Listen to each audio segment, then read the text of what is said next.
Hi Creatives, it's Claire from Right Accounts, and today I wanted to share with you a little tip around language. Now, I think we all know how important language is, and especially when it comes to something that can be overwhelming, that can create stress and anxiety, and yes, of course, I'm talking about finances.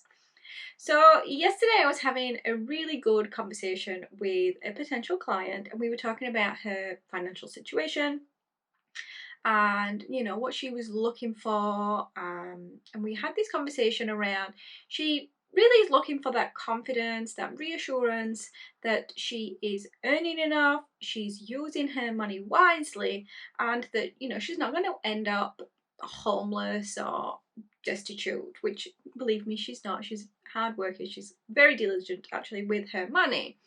And I said to her a few times, it sounds like you need a budget.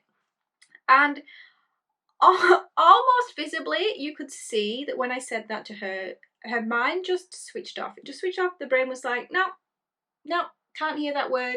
Like, she has such a subconscious resistance to it, and she will admit actually that she has a resistance to it. She notices that happens, and I kept saying the word budget, and almost, well, it was on purpose to try to reinforce, to try to get her to remember, to try to get her to realize that budgets actually aren't that bad.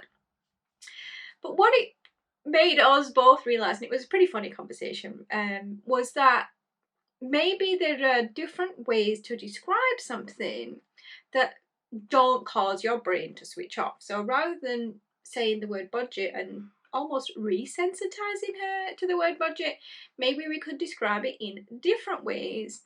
Maybe there's some different language we can use that means the same as budget, but doesn't cause that, subconscious reaction from her brain where she just switches off. Because it wasn't just that she didn't pick up the word budget. She also just switched off from whatever I said after the word budget until she kind of then came back in and was connected into the conversation again. So I have some thoughts. We came up with some thoughts, and I've added some more around what different language you can use to trick your brain into thinking that it's not necessarily a bad thing. And believe me, budgets are not a bad thing. They're actually really useful, and they're a really good tool, but it's a tool you do have to use. So budget, well, you could start with a spending plan. Now, if the word spending is a bit of a trigger for you, maybe you could have a savings plan. Not everything that you do with your money is necessarily spending. If you're transferring it into savings, if you're making contributions to retirement, that sort of thing, although it's leaving your account, it's not really spending. So maybe a savings plan, maybe a cost plan, because there are certain costs that you incur in your life. And whether that's used in a personal sense or a business sense, maybe it's just a plan that you need.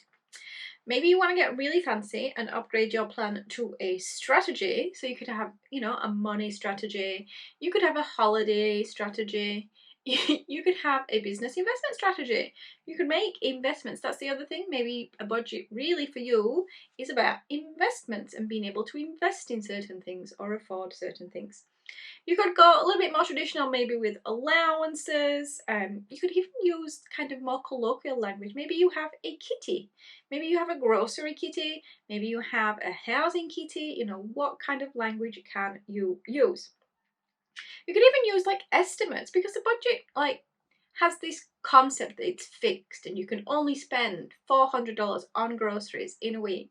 Not necessarily, estimate might be that little bit more dynamic, that more fluid version of looking at different ways to utilize your funds, aka budget.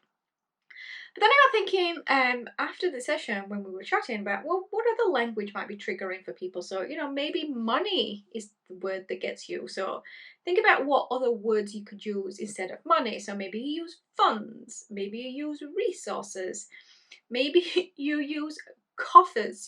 What kind of, it doesn't have to be serious. It can be fun. What makes you laugh? If you were to say, I'm spending my coffers, and that takes away some of that trigger around spending money, then go for it. It's your rules, it's your life. Maybe savings freaks you out, having savings. So maybe you think about it as reserves or a contingency. Or even, and this one really made me laugh, a collection. I have a collection of dollars in my account. You know, if you like collecting things, maybe you just extend that collecting to collecting money. Why not?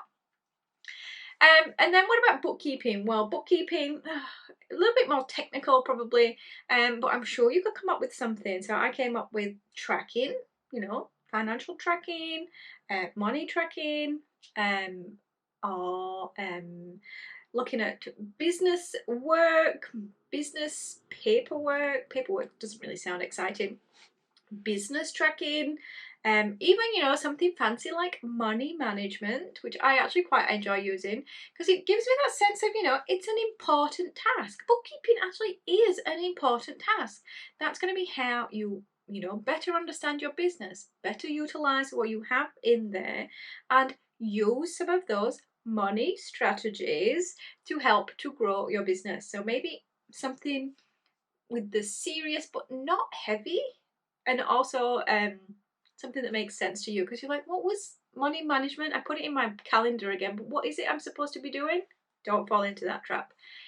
I hope you find some language that helps you deal with your resources, and I will be back to talk to you later in the week about organising and helping you to get started.